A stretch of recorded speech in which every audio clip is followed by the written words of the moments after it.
Hi friends. Welcome to Money Sorcery channel. At any point of time, if you feel this video is valuable for you, please like this video and subscribe to my channel. So, let us quickly discuss about today's market updates. After long time, all the market indices are closed in green. BSE Sensex is up by 560.29 points, that is 0.77%, and settled at 73,648.62 points. Nifty 50 is up by 189.40 points, that is 0.86%, and settled at 22,336.40 points. Bank Nifty is up by 350.75 points, that is 0.74%, and settled at 47,924.90 points. Nifty Midcap 100 Index is up by 399.45 points, that is 0.82%, and settled at 49,096.40 points. Nifty Small Cap 100 Index is up by 213.80 points, that is 1.31%, and settled at 16,484.20 points. Persistent Systems shares took a heavy blow on Monday after the IT company staged an operationally weak performance for the final 3 months of the financial year 2023-24. The stock of Pune-headquartered Persistent Systems weakened by as much as 337.1 rupees, or 8.7%, to 3,550.6 rupees apiece in morning deals on BSE.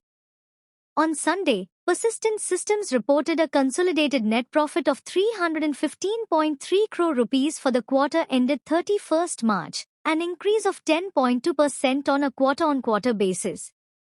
Its revenue for the March quarter grew 3.7% sequentially to 2,590.5 crore rupees to a regulatory filing.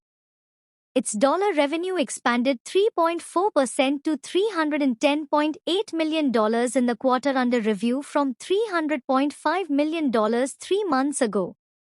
The business analysts had pegged the quarterly number at $310 million. The Persistent Systems board declared a final dividend of 10 rupees per share.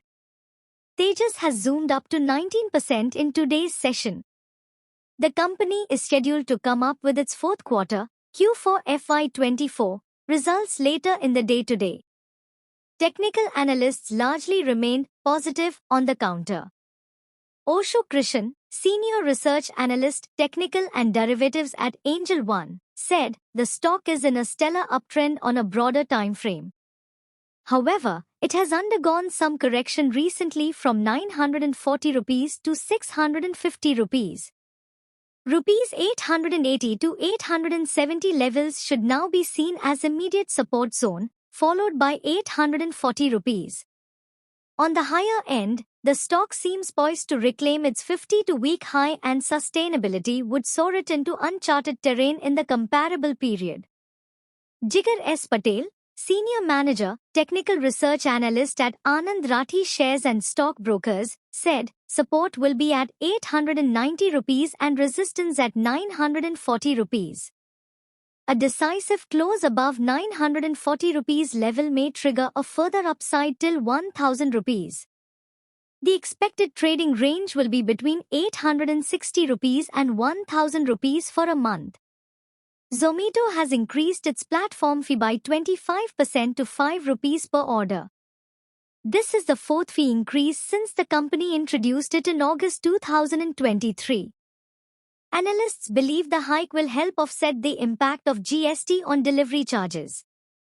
Zomato's stock price has been rising on the back of rising profitability and growth in its Blinkit business.